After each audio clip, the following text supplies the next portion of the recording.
안녕하세요. 내 마음대로 스토리텔러 나떼입니다. 여러분들은 초현실주의 작품을 어떻게 바라보시나요? 혹은 누군가가 표현한 무의식 속의 비합리적인 감정이나 환상 등을 본 적이 있나요? 오늘 이야기할 영화는 초현실주의를 대표하는 두 인물, 달리와 브뉴엘이 표현한 무의식 속의 비합리적인 감정이나 환상 같은 영화, 안달루시아의 개입니다.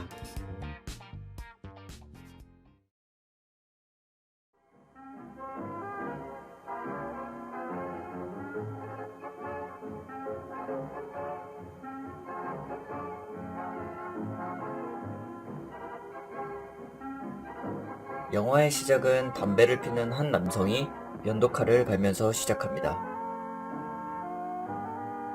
칼날을 다아간 남성은 문을 열고 나가 문 밖에 있던 여성의 눈동자를 칼로 가르는데 이때 달을 스쳐 지나가는 구름의 모습이 투영됩니다.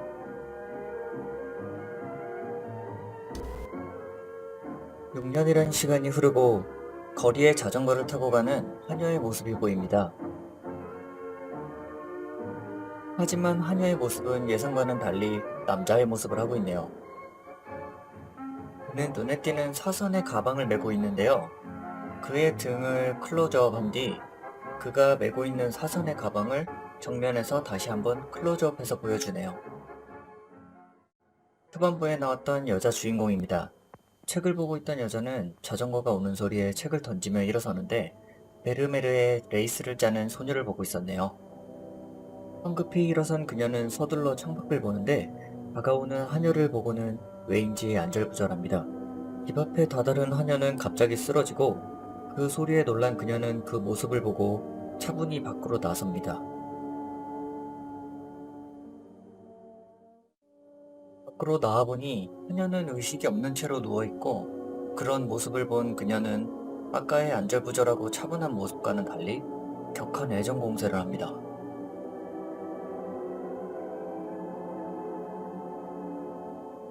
하녀가 메고 있던 사선의 가방, 그 안에 들어있는 사선의 포장지, 또 그 안에 들어있는 사선의 넥타이.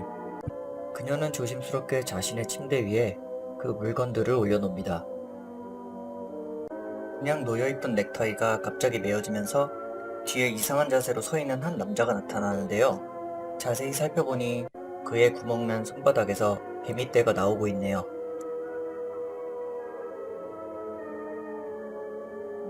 미흡고 잘린 손을 막대로 툭툭 건드리고 있는 사람이 나옵니다. 그걸 구경하려는 사람과 그 사람들을 막는 경찰. 그 사이에서 그 사람은 잘린 손을 계속해서 건드립니다.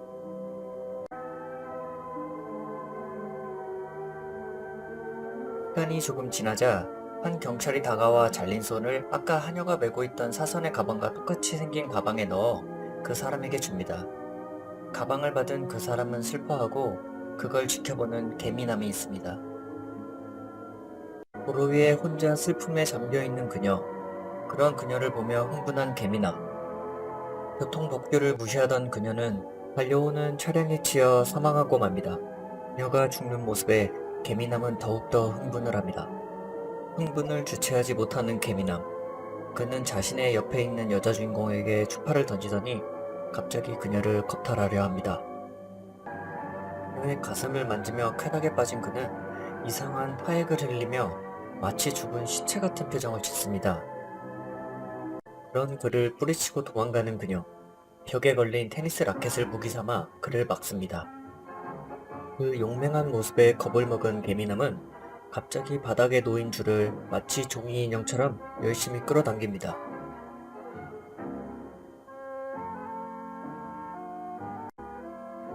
열심히 끌어당긴 것은 피아노와 그 위에 죽은 당나귀 시체, 그리고 2명의 신부였습니다. 개미남이 열심히 신부들을 끄는 틈을 타 도망가는 그녀. 그녀를 잡으려다 문틈에 손이 끼고 마는데요. 역시나 그의 손에선 개미떼가 흘러나옵니다.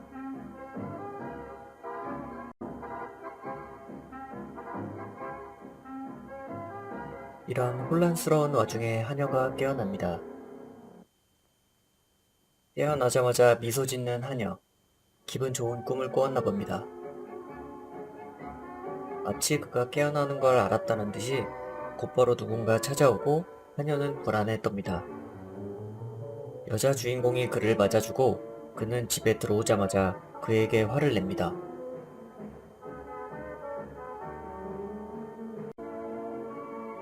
그를 일으켜 세운 낯선 방문객은 그가 입고 있던 한여복 하나하나를 창문 밖으로 집어 던집니다.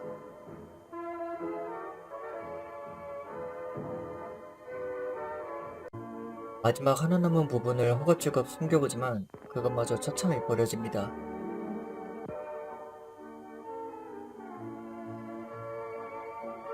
벽 보고 반성하는 벌을 받게 된 그는 순진한 표정으로 항의해봅니다.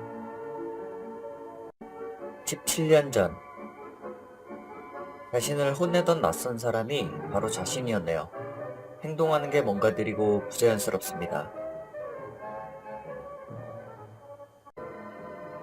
또 다른 자신은 자신에게 책 2권을 건네주며 뭔가 동정어린 시선을 보냅니다. 하지만 이 역시 느리고 부자연스럽네요. 돌아서는 또 다른 자신을 바라보는 그의 손에 있던 책 2권은 권총 2자루가 되어 또 다른 자신을 겨눕니다. 또 다른 자신은 그런 그의 모습 역시 동정어린 시선으로 바라보는데 그 시선이 싫었는지 그는 총을 쏴 또 다른 자신을 죽입니다. 죽는 모습 역시 느리게 움직이네요. 자신의 방으로 돌아온 그녀. 방 안에는 커다란 나방이 있는데 그 나방 등에 해골 모양이 보입니다.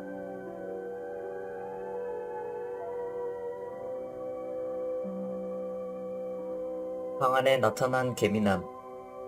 개미 소환수를 보여주는 줄 알았지만 입이 사라지는 마술을 보여주네요. 그런 그의 얼굴을 본 그녀는 자신의 입술에 립스틱을 칠하는데 사라진 그의 입가에 입술 자국이 생깁니다. 그런 그의 모습을 약올리며 그녀는 방을 떠납니다. 문을 열고 나가니 바닷가에서 저 멀리 새로운 남자가 그녀를 맞이해줍니다. 그녀에게 시계를 보여주는 남자. 그녀는 시간은 상관없다는 듯 무심히 시계를 밀어버립니다.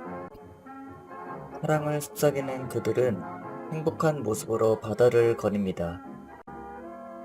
즐겁게 바다를 걷던 중 그들은 사선의 가방을 발견하는데요.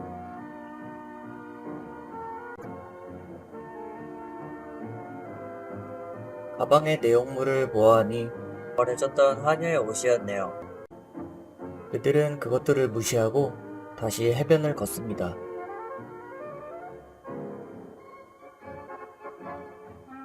봄이 오고 그들은 바닷가에 반쯤 묻힌 시체로 발견되며 영화는 끝이 납니다.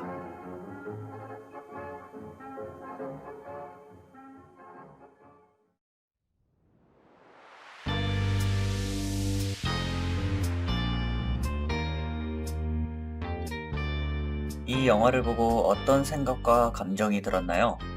내용도 영상도 모두 뒤죽박죽. 스토리의 진행 순서 하나하나가 서론, 본론, 결론 중 하나씩은 꼭 빠진 듯 진행되고 개연성 없는 배우들의 행동과 상황들은 영화가 계속될수록 답답한 마음이 생기기도 합니다.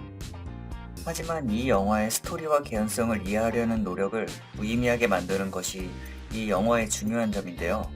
살바도르 달리는 이 영화에 대해 설명할 때 어떤 논리적인 스토리나 주제, 일관된 방향도 존재하지 않는 이 영화의 의도가 스토리를 이성적으로 이해하려는 관객의 욕망을 방해하는 데 있으며 이 목표에 도달하기 위한 가장 쉬운 방법은 관객의 논리적인 해석 능력을 좌절시키는 것이라고 합니다. 1920년대 제1차 세계대전이 끝나고 유럽 사회 전역에 팽배했던 허무주의와 냉소주의 속에서 기존의 관습과 합리주의, 문명화에 대한 경멸과 거부를 표현하는 아방가르드 영화의 대표적인 작품이니만큼 같은 시대의 다른 영화들과 비교해보면 확실히 더 도전적이고 실험적인 영화였습니다. 오늘의 이야기는 안달루시아의 개였습니다.